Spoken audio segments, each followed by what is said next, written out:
Salut tout le monde, Richard Morissette, inspecteur en bâtiment pour Flair Inspection. Des composantes qui sont vérifiées sur la partie extérieure d'une maison. Voici quelques exemples.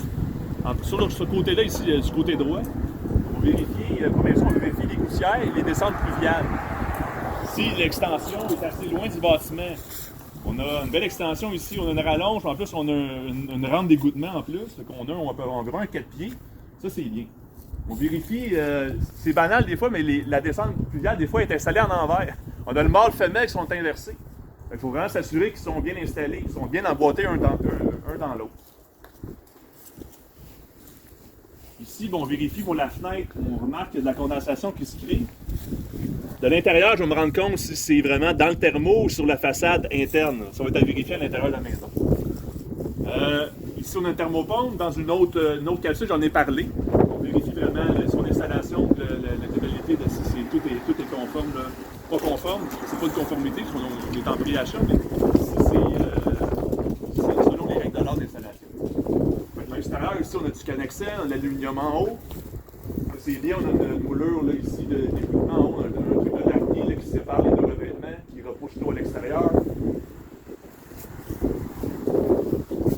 Ici, on a l'air d'avoir déjà eu une fissure, là, ça a été colmaté avec un scellant. On va faire vérifier là, si ça ne se prolonge pas dans le sol. Évidemment, pendant une inspection, on ne peut pas le voir, là, on ne se met pas à creuser là, sur le. Mais il va falloir vérifier la déclaration du vendeur si ça a été. C'est quoi l'historique de cette fissure-là, si ça a déjà été vu. J'imagine que oui, il y a eu une réparation. En dessous, ici, on vérifie la lame d'air, la ventilation du revêtement. Je ne sais pas si tu es capable de vraiment voir comment c'est fait. C'est sûr qu'on a une lacune d'installation ici. Là. On a une bande de bois qui est posée à l'horizontale qui empêche la ventilation de ce revêtement-là. Il y a des trucs de réparation qui ont été faits de ventilation un peu par après, là, mais ça ne respecte pas les règles d'installation du Connexel. C'est important que la lame d'air, pourquoi qu'elle est importante? Ça permet de faire respirer le derrière du Connexel si se ramasse de l'humidité. Derrière le revêtement, entre le mur et le revêtement extérieur, il faut que cette humidité-là soit capable de sécher ou de s'évacuer.